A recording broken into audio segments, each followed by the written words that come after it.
Nakahanap umano ng kakampi si Vice Ganda sa mga isyong kinahaharap nito sa katauhan ni Senador Raffy Tulfo. Sa programang Christopher Minute, nitong September 15, inihayag ng host na si Romel Chica ang sinabi umano ni Tulfo tungkol sa kaibigan niyang si Vice.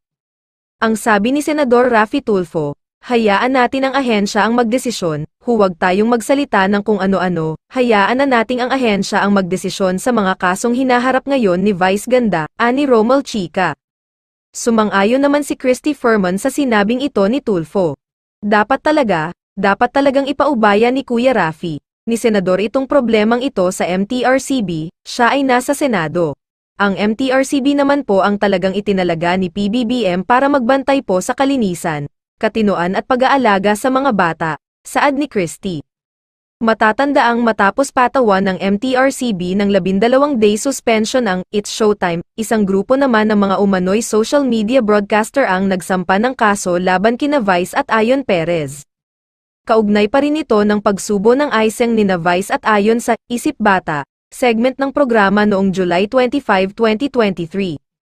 Kinundena naman ni Christy Ferman ang mga natatanggap ni MTRCB Chair Lala Soto.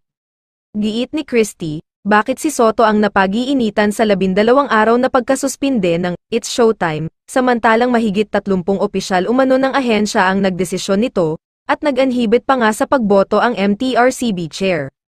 Dagdag pa niya, si Soto pa ang nagpababa sa bilang ng araw ng suspensyon sa It's Showtime, na dapat daw sana ay 1 buwan. Tingin ni Christy ay may mga nasa likod ng mga taong nambabatikos at nagbabanta kay Soto. Hindi po tayo mapipigilang makapag-isip na mayroon pong sumesenyas, sumisilbato sa likod ng mga taong ito para opakan ng sobra na po sa katinoan si Chair Lala Soto, saad ni Christy sa Christopher Minute. Bakit siya lang ba nag-iisa na nasa ahensya ng MTRCB, mahigit po silang 30 na nagdesisyon. Nag-anhibit pa nga ang tagapamuno, pinababaan pa nga po ang dapat ay 1 buwan na verdict para sa It's Showtime at kay Vice Ganda at kay Ayon Perez pero bakit siya ang pinupuntirya, sobra na to, dagdag pa niya.